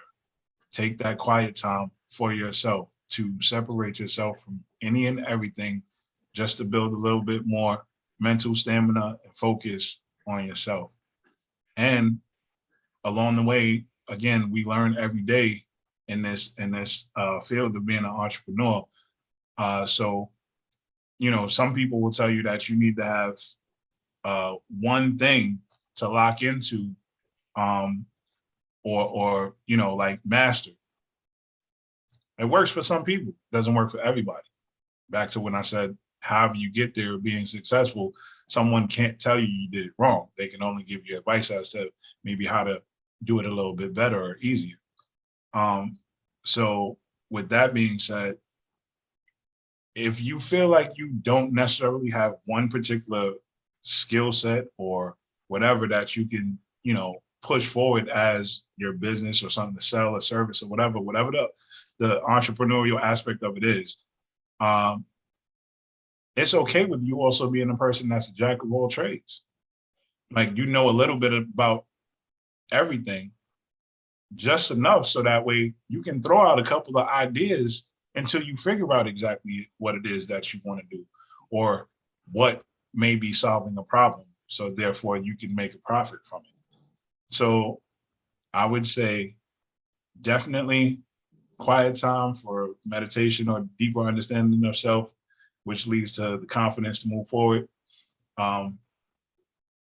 Not being afraid to ask questions, or whether or not you have mastery over just one particular field. And even with saying that, I would say the only thing that you should be trying to have mastery over, period, is yourself. Mastering yourself is going to help you in every aspect of entrepreneurship. Go ahead, Latricia. What's your 3? A little clarity on the thing again. 3 things that you want to share, 3 pieces of advice, okay. 3 things that you've learned that you think are key takeaways for the entrepreneurs who are listening. Got it. Woo. Trust your gut. All right. You know what you're trying to do. You can reach out and ask for help. You can do the research. You can figure it out. You've got great coaches that you've met through this master class with Theresa and Rasheeda. But trust your gut. Right. It's gotten you this far. Trust your gut. The second would be, you have an idea, run it to the ground. Like, take it, don't start it up and just push it to the wayside. Run it to the ground, run the numbers, find out, how it makes sense, talk to your customers, talk to your mentor, talk to your coach, run it to the ground before you let it go. Right. If you let it go, the universe will pick it up and give it to somebody else. So take it and run with it before you discard it. And the greatest thing about being an entrepreneur working for yourself is that you will continuously get new ideas. Have a way of recording them or tracking them, whether you talk into an audio app on your phone, if you journal and write them down when you think of it, it might not be a viable option now. It might just be a piece of a plan at this moment, but you will further yourself. You will grow as a businesswoman or a businessman. You will meet other people. You will be placed in the path for funding and opportunity. And then that idea can be planted and tended to grow for you. So those would be my 3 things. Trust your gut. Run an idea to the ground before you let it go. Because I guarantee you the creator will go, oh, you don't want it? All right. Pass it on to someone else who's ready for it. And the ideas and the creativity will flow and come to you. Just record them in some way. So when you are able, when you do take, I hate that the previous administration in this country used executive time. When you actually do have real executive time and put it to use, that you can go back through those recordings and through those pages and find the next thing that will take your business onward. So I want to thank all of you for just all of the information that you shared tonight. But before you go, and just briefly, I want to know, what was that punch in the gut that confirmed that you were a business owner? And that's what we're going to end off with today. What was that punch in the gut moment that confirmed that, oh, wow, I'm doing this. I'm a business owner. What was that? And this last question, all 5 of us have to answer. Oh, I like that. I'll go first because I love things like this. For my resume writing and career coaching business, at some point I was having so many clients, I had to hire I had to hire someone. I didn't hire an employee. I reached out to an independent contractor to be my editor. The last look-see on every document to make sure grammatically, conceptually, everything was where it should be. Because computers are great, but a person really needs to do that. And that first time she sent me an invoice and I had to press the button on QuickBooks to say, this is an independent consultant and you're gonna pay them this much money. Oh man, that was a moment that I went, oh, hell, and I've been a businesswoman for years. I have another business, but for that one, that was that punch in the gut that, damn it. Yeah. Nice. Sylvia? I think it's when I hired a VA to work under me.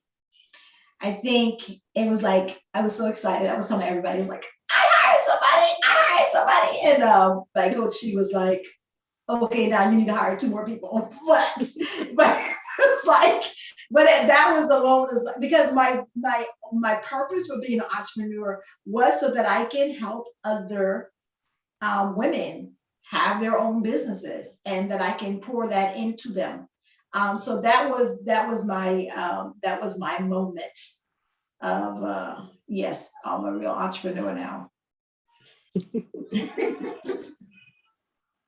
Hey, or Theresa? I would say for me, it was pretty much after really setting up my business structure, after learning the steps that Rasheeda had, taught me through the same steps that you guys are going through, and officially setting up everything correctly for self-image and graphics, and actually my first contract with a client being signed. Again, as a freelancer before, I wasn't doing everything properly or, following steps and procedures. Just, this is what I do. Here you go. And the first time I actually signed a contract for a web design job that, I had stepped up my prices for and everything went through smooth, and, contract was signed and then invoice was paid for. I was like, wow, this is actually for real. This is what I'm going to be doing for a bit of while. So yeah, it was actually a moment of going through the steps and procedures that I had learned that need to be in play and actually seeing it work through getting the initial consultation, contract signed out, and then invoice paid for. And I was like, this is a wrap. You want me to go or you want to go, Theresa? Go. I had so many moments where I had realized that I did realize, like, oh my gosh, like, wow, like, I don't think it was just one moment. But if I had to pick one that is probably memorable, is when I started to get clients that I didn't know. Mm. And so, so like, I had clients like, that paid, but like one of my clients was my best friend. She still paid for the service, but she was my best friend. I had, other people that I knew that knew I was good at things and knew what I was good at, and they heard about the business, so they came to me. But when I started getting clients that I did not know at all, I was like, oh my gosh, like that first client, I'm like, oh my gosh, like, I'm really an entrepreneur. Like, people are coming to me that don't know me. So that for me was like, oh my gosh, I'm really doing this. I'm really an entrepreneur, and I'm not just servicing people I know. Wow. So mine was my first testimony. I had been doing it and I was just going with the motions, and I was excited, and I was like, yeah, it's happening. But it was still just this. And it wasn't until one of my clients gave me the most glowing testimony that just highlighted this person that I didn't even know existed, highlighted my steps, my processes, how I helped her, how much it meant to her, how successful she's been. And that's when that was my gut punch, when it was like, oh, because it just wasn't someone quietly saying it to me. She put it on social media. She sent me an email. She was like, where's your Google review? Can I put it on your, like, she went hard. And then this one individual made sure that when she was done with me, I had 5 more clients in queue, because she was so enamored and just so grateful for what I had done for her. And that's when I realized that, oh, wait, this is real. It's very real. So Theresa and I want to thank you guys so much for oh my goodness, this phenomenal session, for helping us to cap off the 6th and final session of this was the icing on the cake. This is the icing on the cake with the candle in it and everything, with the little sprinkles on the side. This is just everything that it needs to be. I cannot thank you enough. I've learned so much from you guys, and I know that our audience has learned so much from you guys. And I just want to highlight again Sylvia White, Latricia Friend, and Daydon Baldwin. And wherever you are, give them their snaps, give them their claps, start woo, wherever you are, because each one of them are doing phenomenal things in their field, and they're helping people, and they're good at what they do. And they've been on this journey, and they know the journey, and they've walked the journey, and they're continuing the journey. And they're letting you know that it's not unattainable. Mm-hmm. And it's so doable. So Theresa has anything else to say? If they can quickly tell the entrepreneurs and aspiring entrepreneurs, how can we find you? How can they, locate you, whether it's on social media? Just quickly, how can they find you? And we will make sure that we send all of this information to you guys as well. But please highlight yourselves and say that. For me, simply LinkedIn is probably the best way to reach out to me. Latricia Friend at LinkedIn.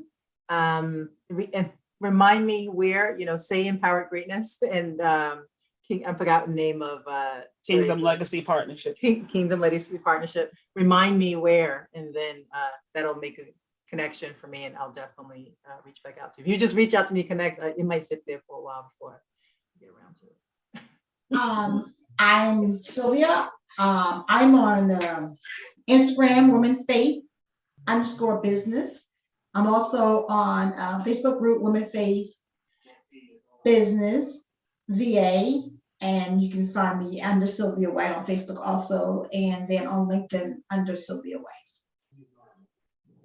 And you can find me on Facebook and Instagram at self SELF .I graphics with the X GRAPHIX.